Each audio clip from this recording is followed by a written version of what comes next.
Hello friends, welcome to my channel. So friends, आज की video में हम करने जा रहे हैं एनसीईआरटी सीरीज़ से ही एक नया चैप्टर।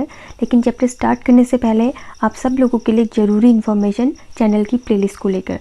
सो फ्रेंड्स, चैनल की प्लेलिस्ट को आप लोग विजिट करना ना भूलें, क्योंकि यहाँ पर मिल जाता है आपको काफ़ी सारा कंटेंट। जैसे कि सबसे पहले यहाँ पे आपको मिल जाएगा उत्तराखंड एलटी का सिलेबस, और उत्तराखंड एलटी का सिलेबस फुली डिस्कस किया हुआ आपको मिलेगा यहाँ पर, जिसमें आपको ग्रेजुएशन लेवल पे क्या पढ़ना है और एनसीईआरटी में क्या पढ़ना है ये आपको पूरी तरह से डिस्कस करके बताया हुआ है।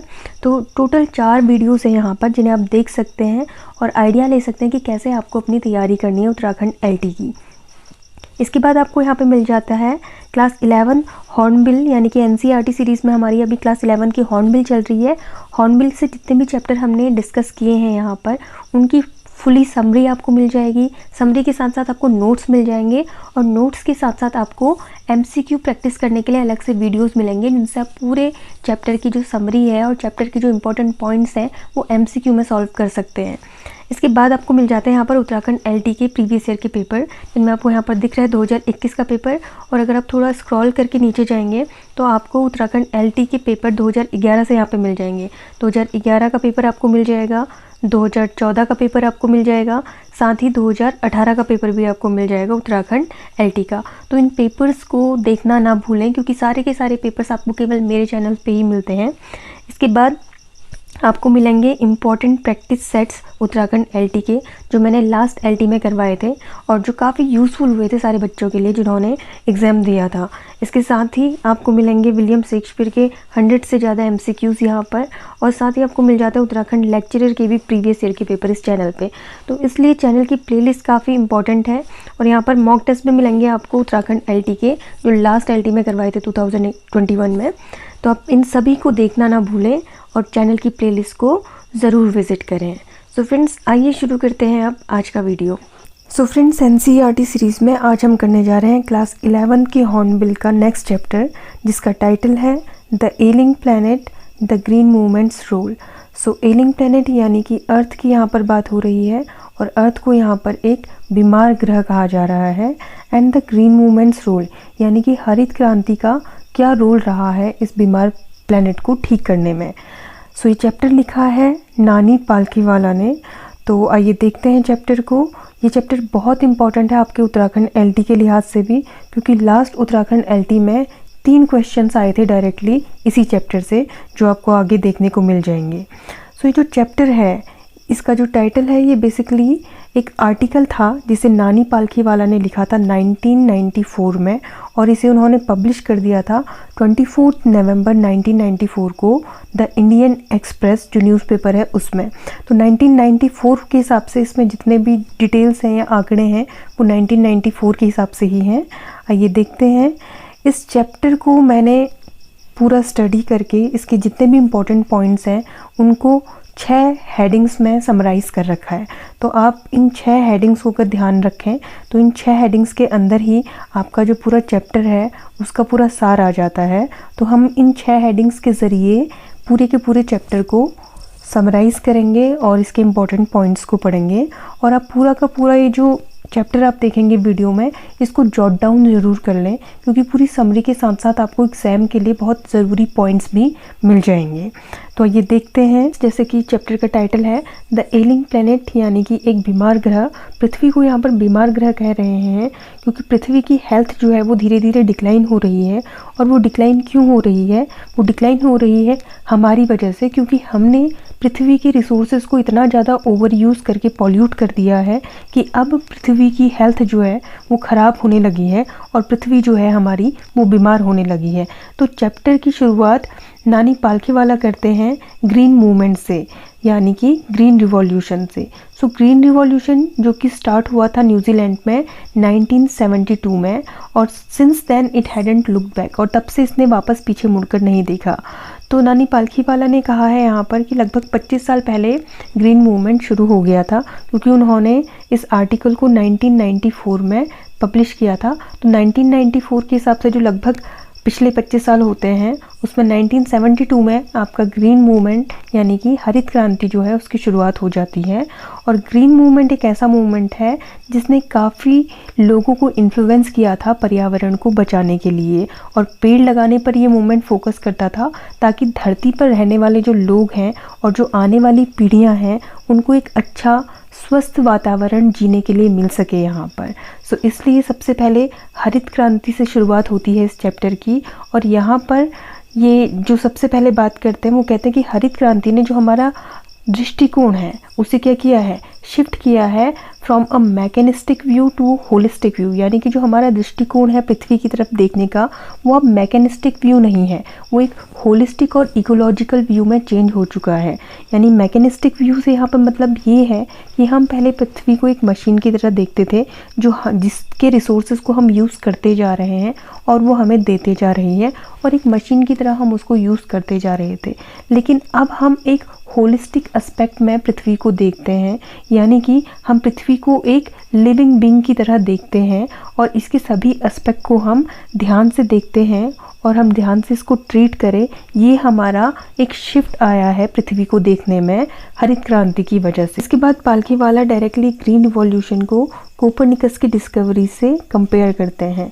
सो पालखीवाला कहते हैं कि जो ग्रीन रिवॉल्यूशन है वो कोपरनिकस की डिस्कवरी से कम नहीं है।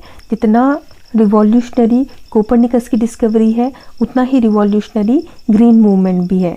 तो कोपरनिकस को अगर आप जानते हो तो उन्होंने 16th सेंचुरी में एक रिवॉल्यूशनरी डिस्कवरी की थी जिसमें इन्होंने बताया था कि सारे के सारे प्लैनेट्स जो हैं वो सन के चारों तरफ रिवॉल्व करते हैं या वो सन की या सूर्य की परिक्रमा करते हैं, क्योंकि इससे पहले ये माना जाता था कि सारे के सारे प्लैनेट्स जो हैं वो अर्थ की परिक्रमा करते हैं।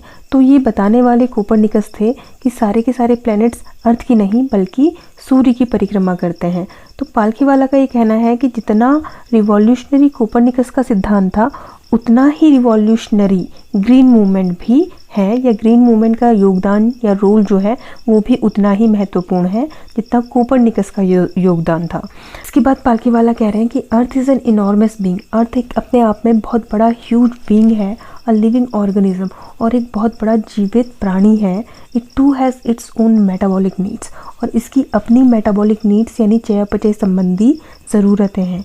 तो ये कह रही कि अर्थ यहाँ पर एक बहुत बड़ा इनॉर्मस प्राणी है जिसकी हम सभी जो छोटे छोटे प्राणी हैं, लिविंग ऑर्गेनिज्म है, हम सब इस बड़े प्राणी का ही एक हिस्सा हैं। और ये जो बड़ा प्राणी है अर्थ, ये एक लिविंग ऑर्गेनिज्म है, इसकी भी अपनी पाचन संबंधी चयापचय संबंधी ज़रूरतें हैं जिनका ध्यान हमें रखना होगा, क्योंकि हम वही चीज़ें खाते हैं जिनको हम डाइजेस्ट कर पाते हैं, पचा पाते हैं। तो उसी तरीके से हमें अर्थ के लिए भी ये देखना होगा कि अर्थ पर हम वही चीज़ें डालें जिनको अर्थ डाइजेस्ट कर सकती है, पचा सकती है। जैसे कि अर्थ पे अगर आप फ्रूट्स, वेजिटेबल्स और बाकी चीज़ें घास फूस डालेंगे तो उनको वो डाइजेस्ट करके कुछ सालों में मिट्टी बना लेती है या कुछ महीनों में मिट्टी बना लेती है। लेकिन अगर आप अर्थ पर कचरा डालेंगे जैसे कि प्लास्टिक है और भी जो पॉल्यूटेंट्स हैं और जो रासायनिक केमिकल्स हैं उनको डालेंगे तो उनसे क्या होती है, उसकी जो उर्वरा शक्ति है वो नष्ट होती है, और साथ ही जो प्लास्टिक है उसको तो अर्थ डाइजेस्ट भी नहीं कर पाती है, वो आपको कई सालों सालों तक वैसा ही मिलेगा जिसे डाइजेस्ट करने में अर्थ को सालों लग जा रहे हैं। तो इससे क्या होगी, इससे अर्थ की हेल्थ जो है वो ख़राब होगी। Earth's vital sign reveal a patient in declining health. तो अगर हम इस पर ऐसी चीज़ें डालेंगे जिनको ये डाइजेस्ट नहीं कर पाएगी तो उससे इसके जो साइंस हैं वो आज हमें संकेत दे रहे हैं और रिवील कर रहे हैं, ये बता रहे हैं कि अर्थ क्या है, एक पेशेंट है, एक मरीज है जिसकी हेल्थ बहुत ज़्यादा डिक्लाइन हो रही है, ख़राब हो रही है और बिगड़ रही है। तो अर्थ का स्वास्थ्य बिगड़ रहा है, ये सारे संकेत हमें आज देखने को मिलते हैं। इसके बाद जो नेक्स्ट पॉइंट है वो है सस्टेनेबल डेवलपमेंट। सस्टेनेबल डेवलपमेंट का कॉन्सेप्ट 1987 में world commission on environment and development ने दिया था। तो सस्टेनेबल डेवलपमेंट फोकस करता है अपनी नीड्स पर। तो वो कहता है कि हमें अपनी नीड्स पर फोकस करना चाहिए, अपनी वांट्स पे फोकस नहीं करना चाहिए।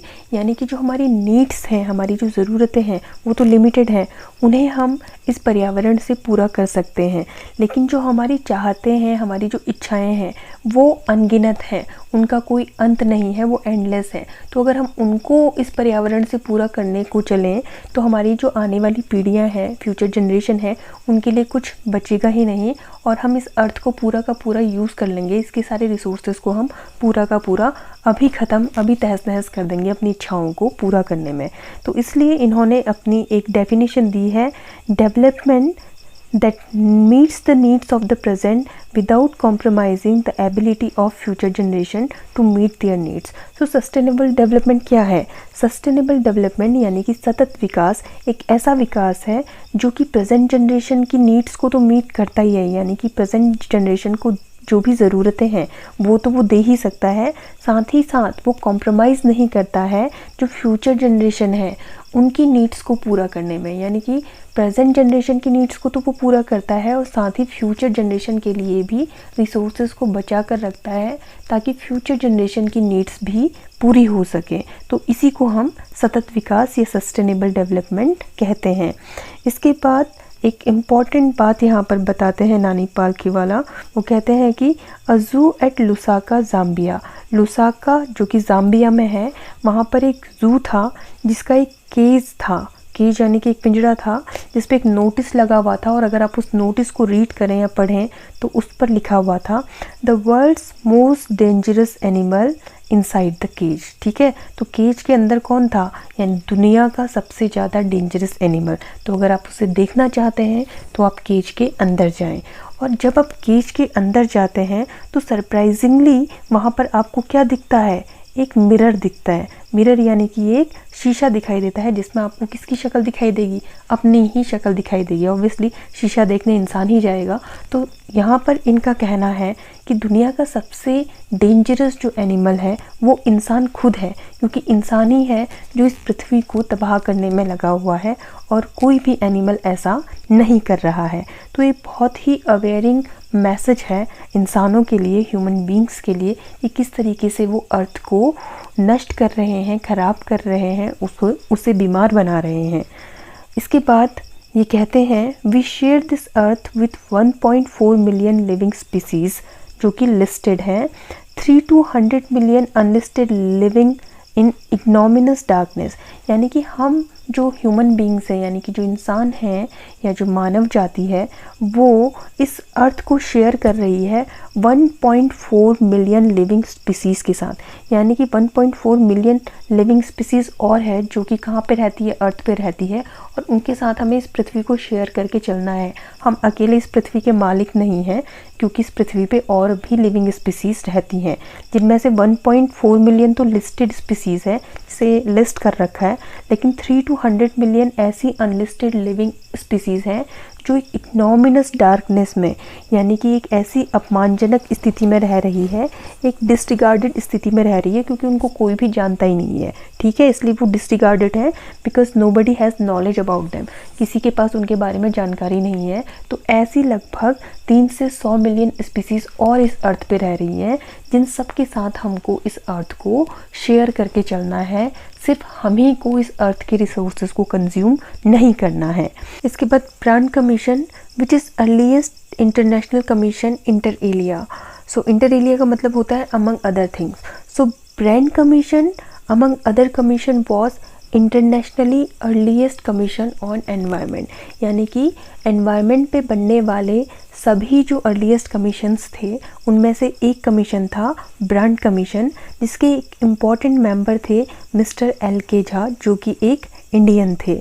सो इस कमीशन की रिपोर्ट आती है और ये कमीशन अपनी रिपोर्ट में कहता है, are we to leave our successors a scorched planet of advancing deserts, impoverished landscapes and ailing environment. तो ये कमीशन कहता है अपनी रिपोर्ट में कि क्या हम अपने सक्सेसर्स यानी कि अपनी जो आने वाली पीढ़ियां हैं उनके लिए एक स्कॉश प्लैनेट, एक जलता हुआ ग्रह छोड़कर जाने वाले हैं, जिसमें क्या होंगे, एडवांसिंग डेजर्ट्स यानी कि बढ़ते हुए रेगिस्तान, इम्पोवरिश्ड लैंडस्केप यानी कि लैंडस्केप कैसा होगा, एकदम बंजर, एंड एलिंग एनवायरनमेंट और बीमार कर देने वाला पर्यावरण। क्या हम यही सब अपने आने वाली पीढ़ियों, अपने आने वाली जनरेशन्स और अपने सक्सेसर्स के लिए छोड़कर जाना चाहते हैं? ये कहना था ब्रांड कमीशन का। इसके बाद नेक्स्ट पॉइंट है ग्लोबल इकोनॉमिक सिस्टम, यानी कि ग्लोब जो है उसकी इकोनॉमी का क्या सिस्टम है। इस पर एक बुक लिखी है मिस्टर लेस्टर ब्राउन ने, जिसका टाइटल है द ग्लोबल इकोनॉमिक प्रोस्पेक्ट, यानी कि जो पूरे ग्लोब की इकोनॉमी है उसका आधार क्या है। तो मिस्टर लेस्टर ब्राउन के अकॉर्डिंग 4 प्रिंसिपल बायोलॉजिकल सिस्टम्स हैं जो पूरे के पूरे ग्लोब की इकोनॉमी का आधार है। अगर हम मिनरल्स और पेट्रोलियम्स को छोड़ दें तो ये 4 जो मेजर बायोलॉजिकल सिस्टम है ये ही पूरी की पूरी इकोनॉमी को रॉ मटेरियल प्रोवाइड कर रहा है। सो ये जो 4 प्रिंसिपल बायोलॉजिकल सिस्टम है इनमें सबसे पहला है फिशरीज़, जो कि अभी डिप्लेट हो रही है, डिक्लाइन हो रही हैं ओवर फिशिंग की वजह से। अब इंसान ओवर फिशिंग क्यों कर रहा है? क्योंकि जो वर्ल्ड है वो बहुत ज़्यादा प्रोटीन कॉन्शियस हो गया है या प्रोटीन हंग्री हो गया है। हर किसी को प्रोटीन ज़्यादा खाना है और प्रोटीन खाने के लिए उन्हें फ़िशेस की ज़रूरत है, जिससे ओवर फिशिंग हो रही है। और ओवर फिशिंग की वजह से वाटर बॉडीज़ में फ़िशिंग जो फ़िशेज़ हैं उनकी मात्रा जो है वो कम हो रही है। तो एक डिसबैलेंस जो है वो वाटर बॉडीज़ में इसकी वजह से देखा जा रहा है। उसके बाद है जो फॉरेस्ट है, फॉरेस्ट में इनका कहना है कि जो ट्रॉपिकल फॉरेस्ट है वो पावर हाउस है इवोल्यूशन का, क्योंकि जो ट्रॉपिकल फॉरेस्ट है उसके अंदर काफ़ी सारी स्पीशीज़ रहती हैं। लेकिन अभी क्या हो रहा है कि 40 से 50 मिलियन एकड़ जो ट्रॉपिकल फॉरेस्ट है वो डिक्लाइन हो रहा है, ठीक है, यानी कि फॉरेस्ट का भी कटान हो रहा है, डिफॉरेस्टेशन हो रहा है, जिसकी वजह से जो ट्रॉपिकल फॉरेस्ट है वो 40 टू 50 मिलियन एकड़ उसमें कमी आ रही है। और जितनी फॉरेस्ट में कमी आएगी उतनी ही उन स्पीशीज़ में भी कमी आएगी जो फॉरेस्ट के अंदर रहती हैं। इसीलिए इन्होंने ट्रॉपिकल फॉरेस्ट को पावर हाउस ऑफ इवोल्यूशन भी कहा है। तो यहाँ भी डिटेरियोरेशन और डिक्लाइन ही देखने को मिल रहा है। इसके बाद जो ग्रासलैंड है, यानी कि जो घास के मैदान हैं, वो भी क्या हो रहे हैं, कन्वर्टिंग इनटू बैरन वेस्टलैंड। तो जो घास के मैदान है वो भी बैरन वेस्टलैंड्स यानी कि बंजर भूमि में धीरे धीरे कन्वर्ट होते जा रहे हैं। और जो क्रॉप लैंड है, यानी कि जो हमें फसलें प्रदान करने वाला लैंड है, जहाँ पर ज़मीन में हम खूब सारे अनाज उगाते हैं, वो ज़मीन भी डिटेरियोरेट हो रही है। उसकी भी उर्वरा शक्ति जो है उसका नाश धीरे धीरे होता जा रहा है। इसके बाद नेक्स्ट पॉइंट है डेजर्टिफिकेशन, यानी कि इतना ज़्यादा डिफॉरेस्टेशन अर्थ पे किया जा रहा है कि जिससे डेजर्ट्स जो हैं वो बढ़ते ही जा रहे हैं। यहाँ पर एक लाइन है, forest precede mankind desert follow, यानी कि फॉरेस्ट जो थे वो मैनकाइंड से पहले आए थे अर्थ पे और डेजर्ट्स जो हैं वो मैनकाइंड के बाद आए हैं। यानी कि जंगल तो पहले से थे इस पृथ्वी पर, लेकिन इंसान ने जंगलों को अपने इस्तेमाल के लिए इतना काटा है और इतना उनका इस्तेमाल किया है कि जितनी भी वन भूमि थी उसको उन्होंने काट काट कर डेजर्ट्स यानी कि रेगिस्तानों में बदल दिया है। इसके बाद है article 48A of the constitution. तो यहाँ पर भारतीय संविधान का जो आर्टिकल 48A है जिसमें लिखा है कि स्टेट शैल प्रोटेक्ट एनवायरनमेंट, यानी कि एनवायरनमेंट को प्रोटेक्ट करने की जिम्मेदारी जो है वो स्टेट की है, ये इसमें लिखा गया है। लेकिन पालखीवाला कहते हैं कि ये हमारा दुर्भाग्य है कि हमारे देश में कई सारे कानून बनते हैं जिनको फॉलो नहीं किया जाता, जिससे स्थिति जो है वो जस की तस रहती है। यानी कि हमारे देश में कई सारी चीज़ों पर कई सारे कानून बने हैं, लेकिन हमारे देश में कानून को कोई फॉलो नहीं करता। और इस एज अ रिज़ल्ट इससे क्या हो रहा है, जो वनों पर कानून बने हैं उनको भी लोग फॉलो नहीं करते हैं, जिससे एक कैटास्ट्रोफिक डिप्लेशन देखने को मिलता है इन इंडियन फॉरेस्ट। यानी कि जो भारतीय जंगल हैं, इंडियन फॉरेस्ट जो हैं, उनमें एक कैटास्ट्रोफिक डिप्लेशन यानी कि एक विनाशकारी कमी देखने को मिल रही है इन लास्ट 4 डिकेड्स। यानी कि पिछले 40 सालों में 4 डिकेड्स में एक विनाशकारी परिवर्तन आया है इंडियन फॉरेस्ट में। सो फॉरेस्ट जो है वो लगभग 3.7 मिलियन के एकड़ अ ईयर डिप्लेट हो रहे हैं या लूज़ करें। इंडिया जो है अपने फॉरेस्ट में लगभग हर साल 3.7 मिलियन जो फॉरेस्ट है उसको खो रहा है, या वो फॉरेस्ट जो है कट जा रहा है या किसी तरीके से गायब हो जा रहा है, डिसअपियर हो जा रहा है। इसके बाद एलिंग प्लैनेट की जो अगली समस्या है वो है पॉपुलेशन, यानी कि पॉपुलेशन जो है वो बहुत तेज़ी से बढ़ रही है। और यहाँ पर एक डेटा दिया गया है जिसमें बताया गया है कि 1800 में पहली बार 1 बिलियन पॉपुलेशन हुई थी पूरे अर्थ की, और ये 1 बिलियन पॉपुलेशन होने में लगभग 1 मिलियन सालों से भी ज़्यादा वक्त का समय लगा था। लेकिन जो अगला बिलियन होता है वो लगभग 100 सालों में ही हो जाता है, यानी कि 1800 से 1900 में आते आते एक और बिलियन हो जाता है और पूरे अर्थ की पॉपुलेशन डबल हो जाती है। 1 बिलियन से डायरेक्टली 100 ईयर्स में 2 बिलियन हो जाती है। उसके बाद 20th सेंचुरी आते आते अगले 100 सालों में लगभग 3.7 बिलियन और ऐड हो जाता है इस पॉपुलेशन में, और टोटल पॉपुलेशन जो होती है वो 20th सेंचुरी में 5.7 बिलियन हो जाती है। यानी कि एक फास्ट एक्सप्लोजन दिखता है पॉपुलेशन में कि पॉपुलेशन बहुत ही तीव्रता से बढ़ रही होती है। और उस समय की बात है, यानी कि 1994 में ये बता रहे हैं कि population increase by 1 million in every 4 days. यानी कि जब 1994 का वक्त था उस समय इन एवरी 4 डेज़ पॉपुलेशन जो इंक्रीज़ हो रही थी वो 1 मिलियन इंक्रीज़ हो जा रही थी, यानी कि हर 4 दिन में 1 मिलियन पॉपुलेशन और ऐड हो जा रही थी दुनिया की पॉपुलेशन में। सो population is directly proportional to poverty. और पालखेवाला का कहना है कि जो पॉपुलेशन है वो डायरेक्टली प्रोपोर्शनल है पॉवर्टी के, यानी कि लोग जितना गरीब होंगे उतनी ज़्यादा पॉपुलेशन बढ़ेगी, क्योंकि लोगों में अवेयरनेस नहीं होगी, एजुकेशन नहीं होगी, अच्छी हेल्थ नहीं होगी, तो उन्हें पता नहीं होगा कि उन्हें क्या करना है। तो जैसे जैसे इनकम बढ़ती है वैसे वैसे पॉपुलेशन कम होती है। तो पालखेवाला का कहना है कि यहाँ पर एजुकेशन के अभाव से जो गरीब लोग हैं वो गरीब होते जाते हैं, क्योंकि वो ज़्यादा बच्चे पैदा करते हैं, और जो रिच हैं वो रिच होते जाते हैं क्योंकि उनकी इनकम बढ़ती है तो उनकी एजुकेशन बढ़ती है, और एजुकेशन बढ़ती है तो उनकी हेल्थ बढ़ती है, और हेल्थ के साथ साथ वो अपना जो ध्यान है वो इस पर लगा देते हैं कि वो कैसे अपनी हेल्थ, इनकम, लाइफस्टाइल को अच्छा करें, और वो कम बच्चे पैदा करते हैं। लेकिन जो गरीब हैं वो गरीब रह जाते हैं क्योंकि वो ज़्यादा बच्चे पैदा करते हैं। इसलिए इनका कहना है कि population is directly proportional to poverty.